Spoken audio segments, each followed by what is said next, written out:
Good morning. It's Friday, June 20th, 2025. And today's topic is con artists and con games. And unless you come to realize your vulnerabilities as well as your weaknesses, you will be victim of con games. And Western culture has been victimized by this notion of hypergamy as being a natural phenomenon in the behavior patterns of women, that this is just a genetically imprinted reaction to the environment. And I would say no. I would say that this was something that was implanted in the minds of women as a result of a large number of women acting against their own best self-interest. And it only took a slight nudge and a push from a con artist to get women to go down this road that is working totally against their best interests. And I'm going to bring it home by telling a story that actually happened to me. Back when I was a rookie firefighter, I had bought a house and I had even bought some investment property, a duplex. And I was in the process. I had one property rented out. I was living in the other one, and the duplex was the third property. And that property was right around the block from the fire station that I was working at. And I was off for my 4-day break from my work schedule. It's like a 10-day schedule where you work 3 out of the 10 days, and after you have worked your third shift, you get 4 days off, 4 consecutive days off. I mean, just a beautiful work schedule. And so I'm over here working, and I'm looking at my money, and I'm like, oh my God, I gotta wait 10 more days to get paid. I just got paid. You get paid where I was working, we get paid every 2 weeks. So I had 10 more days to go, and I had plenty of money, but not enough to spend on the materials that I needed and some of the tools that I would need to get these materials properly installed in the house and move it closer to where I could rent it out and expect a good amount of rent to come in. And so I said, you know what? I'm going to just do the best I can with the little bit I got. And so I go to Home Depot. And as I'm walking in, this brother approaches me and he tells me, he says, yo, brother, my girl, she works inside Home Depot. She's got access to these gift cards and stuff. And so she's charged these cards up, man. You could buy whatever you want. You ain't got to worry about, getting in trouble because it's on the gift card and transaction to go through. Only thing is I need some cash. So I'm giving these gift cards away for $200, $200 to give you a ability to get $1,000 worth of stuff. And I says, ooh, shit, that sounds like a deal, man. I says, yeah, sign me up. But hey, I'm not giving you the money until we're at the register and until this transaction goes through. Oh yeah, man, no problem. Let's go on in, make this happen. So he follows me around the store. I gather up everything I want, and then I get a little extra because the stuff that I needed, I only needed about maybe $300 worth of stuff. And but I decided, I'm gonna just go hog wild. I'm gonna get these other tools I'd kind of been looking at that would make doing this construction work a lot easier. So I gather those things up, and he's standing there right at the register. There's a guy in front of we waiting our turn. So I start putting everything on a conveyor belt to purchase, and he's standing there with me. So I'm like, oh man, I guess he's legit because he's standing right here with me. So I turn around, I give him the card, and I says, yeah, just hang in here, man. Just hang in here with me. Here, let me get the card. Here's the money. And so he's standing right behind me, or so I thought. So my focus turns to everything on the conveyor belt. The lady starts ringing everything up. I look over my shoulder. He's still there. Up until it gets to a point where she rings this card up and she says, there's nothing on this card, sir. I said, oh, that must be a mistake. I turn around, I look, he gone. He like vanished, like a magician, just disappeared on me. I'm like, wow, abracadabra, nigga. And I'm like, I said, it must be a mistake. I think you need to run the card again. She ran the card again. She says, yep, sir, there's nothing on this card. I said, oh, okay, God darn it. You know what? I thought I had the right card. I think I might have picked up the wrong one. But anyway, let me take this stuff, put it back on the shelf, and I'll go home. So I get in my car, and I'm just like, God darn it, $200. I'm even lighter in the wallet than I was when I got started that morning. And so I'm driving home because I can't do anything. I'm literally crippled until payday. Now, I got money to eat and live, but I wanted to spend that money and do some work to get the stuff. So now I'm set back even further in having to wait to fix this house up. So I'm going home and I'm driving. I'm just looking to see this Negro everywhere, anywhere and everywhere. I can't see him. And about 2 weeks go by, and I see homeboy in the neighborhood. And I'm across the street, on the other side of the street, driving. Like I'm driving northbound, and he's on the west side of the street. So, if I had a gun or something, I could have pulled up on him and, just sprayed him. You're right. But that ain't me. That's not me.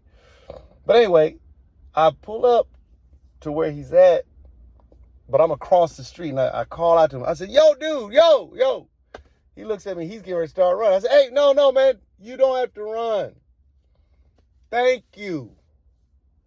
Enjoy the $200. You taught me a valuable lesson. Thank you. And he's looking at me with this puzzled look.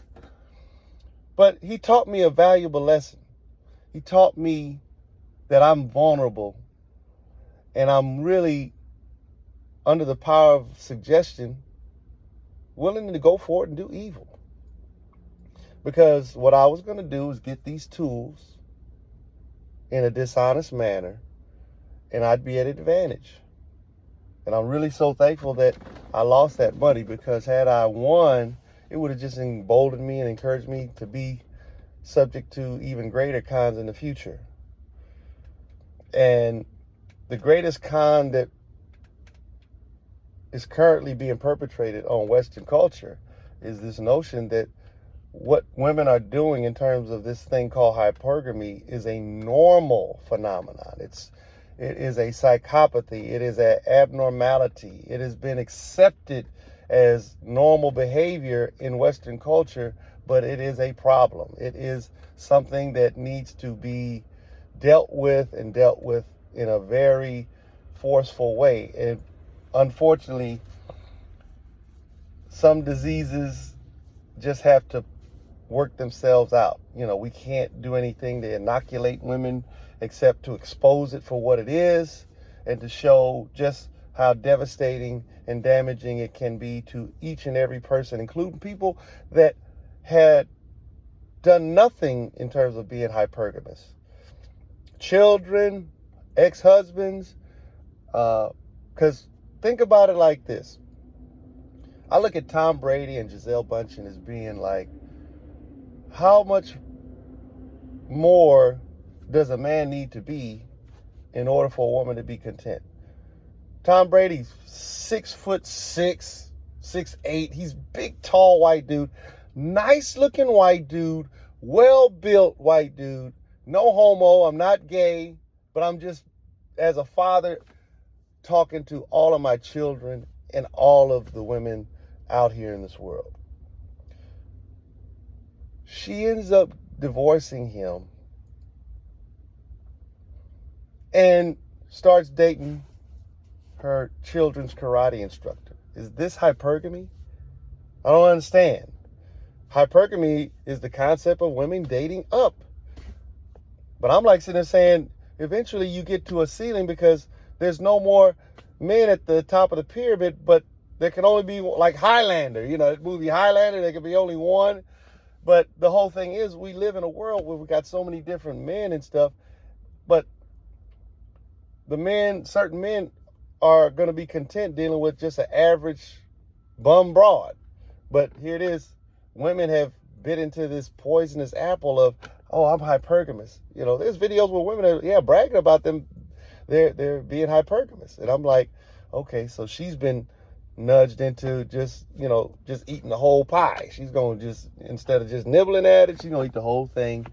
And she doesn't realize you could be hypergamous all you want. Eventually, what you want and what men want are not going to line up. You're cute. Yeah, you're going to be able to get guys to want to have sex with you.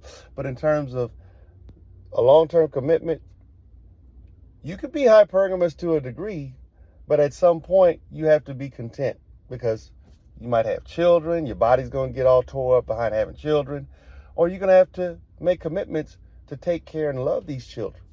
So you running into your husband's boss or your husband's business partner, or you run into somebody that's making way more money than your husband, and he wants to have sex with you because he thinks you're cute, and you go off and have sex with him, but he never intended to mission accomplish your desire to be hypergamous. He never wanted to make you number one. He just wanted to make you a number, a notch on his belt, on his headboard, and you go back to your husband.